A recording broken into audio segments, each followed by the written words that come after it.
اعوذ باللہ من الشیطان الرجیم بسم اللہ الرحمن الرحیم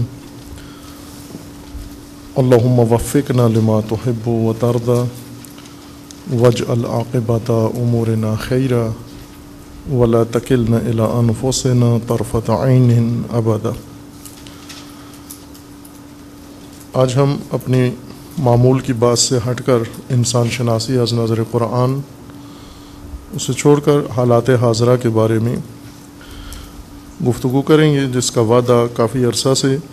دیا گیا تھا اور بیچ میں ملکی حالات اور عالمی حالات میں کافی تبدیلیاں آئی ہیں اور کافی واقعات رونما ہوئے ہیں اور ہمیں فرصت نہیں ملی ان واقعات کی طرف اشارہ کریں اور کوئی تجزیہ پیش کریں۔ اگرچہ ملکی حالات بھی متقاضی ہیں کہ ان کے بارے میں بھی تازہ ترین صورتحال کا تجزیہ پیش کیا جائے تاکہ حقیقی صورتحال ہمارے سامنے رہے کہ ہمارے ملک میں کیا ہو رہا ہے اور اس وقت موجودہ یہ کھیل کہاں پہنچا ہے جو ملک کے اندر جاری ہے۔ لیکن اس بات میں آج ہم عالمی حالات کی طرف اشارہ کریں گے اور خصوصاً عالم اسلام و دنیا اسلام کے اہم ترین مسائل اور مسئلے کی طرف جو اس وقت مشرق وسطیٰ میں جاری ہے۔ مشرق وسطیٰ میں اور بعض افریقی ممالک کے اندر مدت سے جو صورتحال شروع ہوئی اس کے نتیجے میں چند ممالک میں اہم تبدیلیاں آئی ہیں سیاسی سطح پر، جیسے مصر میں، ٹیونس میں اور یمن میں اور لیبیا میں، کہ یہاں موجود حکمران عوامی تحریکوں کے نتیجے میں اقتدار سے ہٹائے گئے اور ان کے متبادل اس وقت صورتحال ان ممالک کے اندر قابل توجہ ہے، مصر میں بھی، ٹیونس میں بھی اور یمن اور لیبیا میں بھی۔ یعنی ابھی تک کسی بھی ملک میں وہ پائیداری و ثبات کسی بھی پہلو سے برقرار نہیں ہوا جس کی توقع و امید تھی، اور شاید یہ سلسلہ کچھ عرصہ اور جاری رہے تاکہ یہ متعین ہو جائے کہ بالآخر یہ اونٹ کس کروٹ بیٹھتا ہے۔ مصر میں الیکشن قریب ہیں اور صدارتی الیکشن کی تیاریاں ہیں، ٹیونس میں برگزار ہو چکے ہیں لیکن اس کے باوجود ثبات و پائیداری نہیں ہے، یمن کی حالت ابھی تک نامعلوم کیفیت میں ہے، اور لیبیا بہت ہی، جیسا پہلے سے توقع تھی، بہت ہی خطرناک صورتحال کی طرف بڑھ رہا ہے لیبیا، اندرونی مسائل کے لحاظ سے بھی اور بیرونی مداخلت کے لحاظ سے بھی۔ لیکن یہ موضوعات آج کی بحث میں شامل نہیں ہوں گے، کسی اور فرصت میں ان کی طرف اشارہ کریں گے کہ جن ممالک میں سیاسی تبدیلی رونما ہو چکی ہے ان کی موجودہ صورتحال کیا ہے۔ بلکہ اس سے زیادہ اہم مسئلہ اس وقت مشرق وسطیٰ کا، اور اس میں بھی دو بڑے بحران جو تمام دنیا میں سر فہرست ہیں اس وقت، ایک سوریہ کا بحران ہے اور ایک بحرین کا، اور دونوں کی صورتحال بالکل مختلف ہے ایک دوسرے سے۔ سوریہ میں یہ حرکت جس طرف جا رہی ہے، بحرین میں بالکل اس کے الٹ کام ہو رہا ہے، اور جو کچھ بحرین میں ہونے جا رہا ہے بالکل اس کے برعکس سوریہ میں وقوع پذیر ہو رہا ہے۔ یعنی دراصل سوریہ و بحرین دو میدان ہیں، دو رقیبوں کے درمیان، ایک میدان ایک رقیب کے اختیار میں ہے اور دوسرا میدان دوسرے رقیب کے اختیار میں ہے، اور جو رقیب سوریہ میں میداندار ہے وہ بحرین میں مخالف کے طور پر ظاہر ہوا ہے، اور وہ رقیب جو بحرین میں میداندار ہے وہ سوریہ میں مخالف کے طور پر ظاہر ہوا ہے، کہ ابھی اس کو کھولیں گے اسی مسئلے کو ہم۔ اس وقت مشرق وسطیٰ میں جو بحرانی کیفیت ہے، اور خصوصاً بحرین میں اور سوریہ میں، لیکن مجموعی طور پر سارا مشرق وسطیٰ اس کی لپیٹ میں ہے۔ مشرق وسطیٰ عام معنی میں استعمال ہوتا ہے خلیجی ممالک کے لیے، جس میں عرب ممالک ہیں اور اس کے ساتھ ساتھ ایران ہے، ترکیہ ہے، عراق ہے، اور ان کے جوار میں جو ممالک ہیں سوریہ اور اسرائیل، لبنان، عرب ممالک، خلیجی ممالک، اور یہ خطہ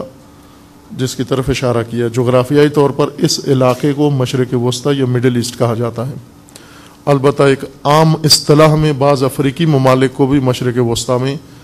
شمار کیا جاتا ہے، جس میں مثلاً مصر اور مصر کے ہم جوار جو ممالک ہیں۔ مشرق وسطیٰ میں اس وقت اس کھیل میں جو اہم کھلاڑی ہیں اترے ہوئے ہیں میدان کے اندر، ان میں ترکی، قطر، سعودی عرب، متحدہ عرب امارات اور اسرائیل ہیں، جو فعال ارکان ہیں اس سارے ماجرا کے اندر جو اس وقت کھیل مشرق وسطیٰ کے اندر شروع ہے۔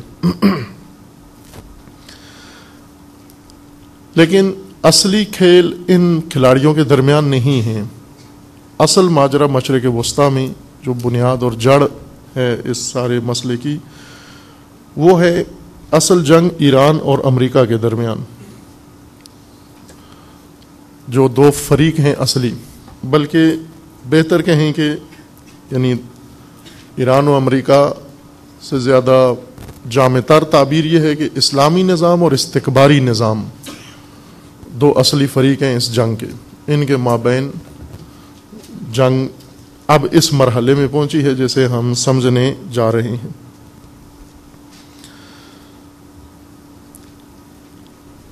اب امریکہ کا ایک اصلی ہدف ہے ثابت و پائیدار، جو گزشتہ ایک صدی سے امریکی حکمرانوں، سربراہوں اور مقتدر طبقات کے مد نظر ہے، جس کے لیے کوششیں سابقہ 20-30 سالوں سے شدت سے زوروں پر شروع ہوئی ہیں، اور وہ بہت واضح ہے، جس کا وہ اظہار بھی کرتے ہیں، چھپاتے بھی نہیں ہیں، کھل کے کہتے ہیں۔ اب پہلے اس کو مخفی رکھتے تھے، اشارے کنارے میں بیان کرتے تھے، لیکن اب اسے واضح طور پر بیان کرتے ہیں، اور وہ پوری دنیا پر حکومت کرنا ہے، پوری دنیا پر ایک حکومت قائم ہو، اور اس حکومت کی زمام بھی امریکہ کے ہاتھ میں ہو، امریکہ زمامدار ہو و حاکم ہو مطلق۔ یہ اصلی ہدف ہے ان کا۔ اس کے مقابلے میں اس ہدف تک پہنچنے کے لیے اسے بہت ساری رکاوٹوں کا سامنا کرنا پڑ رہا ہے، اور ان رکاوٹوں میں امریکی مفکرین کے مطابق، امریکی تھنک ٹینک کے اظہار کے مطابق، سب سے بڑی رکاوٹ اسلامی ثقافت و اسلامی نظام ہے، جو انقلاب اسلامی کی کامیابی کے بعد زیادہ خطرناک ہو کر سامنے آیا ہے۔ کہ علامہ اقبال بھی پہلے سے، انقلاب اسلامی کے وقوع سے پہلے ہی علامہ اقبال نے اپنے کلام میں، اپنے افکار میں اس بات کی نشاندہی کی تھی کہ استکباری نظام کے لیے سب سے بڑا خطرہ مستقبل میں اسلام ہے، یعنی ابھی سے ان کی تشخیص یہ ہے۔ علامہ اقبال نے اس وقت یہ نظریہ پیش کیا تھا جو آج خود مستکبرین برملا جس کا اظہار کرتے ہیں، اس وقت نہیں کرتے تھے، کہ ابھی نظام استکباری کا پرچم امریکہ کے ہاتھ میں نہیں آیا تھا، بلکہ برطانیہ آخری اپنی راہبری اور قیادت کے ایام گزار رہا تھا، برطانوی نظام۔ اس وقت علامہ اقبال نے اس کی پیش بینی و پیشنگوئی کی تھی کہ مستقبل کی جنگ اسلام اور استکباری نظام کے اندر ہوگی، اور یہ بھی کہہ دیا تھا کہ شیطانی و استکباری نظام خود متوجہ ہے اس حقیقت کی طرف، جس کو کئی نظموں میں اور شعروں میں علامہ نے بیان کیا اور نثر میں، لیکن واضح ترین اس کا اظہار ابلیس کی مجلس شورا میں اس نظم کے اندر کیا ہے کہ جانتا ہے وہ جس پہ روشن باطن ایام ہے، یعنی جو انسان ایام اور روزگار و حالات کے باطن سے آگاہ ہے، وہ بخوبی واقف ہے، آشنا ہے کہ مزدقیت فتنہ فردہ نہیں اسلام ہے. یعنی شیطانی نظام کی سوچ یہ ہے کہ سوشلزم، جمہوریت، فلاں فلاں یہ نہیں ہیں استکباری نظام کی رکاوٹیں. اصل جو رکاوٹ مستقبل میں پیش آئے گی، ہمیں فتنہ ہمارے سامنے کھڑا ہوگا، وہ اسلام کا ہوگا. لہذا آج وہ چیز کھل کر انہوں نے خود اعتراف کر لیا ہے کہ اسلام ہی اور اسلامی نظام و اسلامی ثقافت و اسلامی افکار ہی سب سے بڑی رکاوٹ ہیں. آج کھل کر اس کا اظہار اس وجہ سے کیا کہ انقلاب اسلامی کی صورت میں وہ خطرہ جو دبا ہوا تھا، زیر زمین تھا، وہ زمین سے باہر آ گیا، کھل گیا. یا طالب علموں کی اصطلاح میں جیسے کہا جاتا ہے کہ بالقوہ خطرہ بالفعل بن گیا ہے، اس نے فعلیت اختیار کر لیا. یعنی ابھی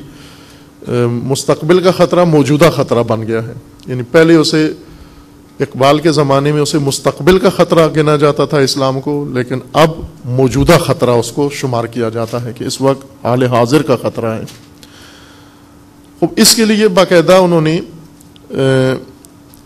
اس رکاوٹ کو ہٹانے کے لیے بہت ہی جامع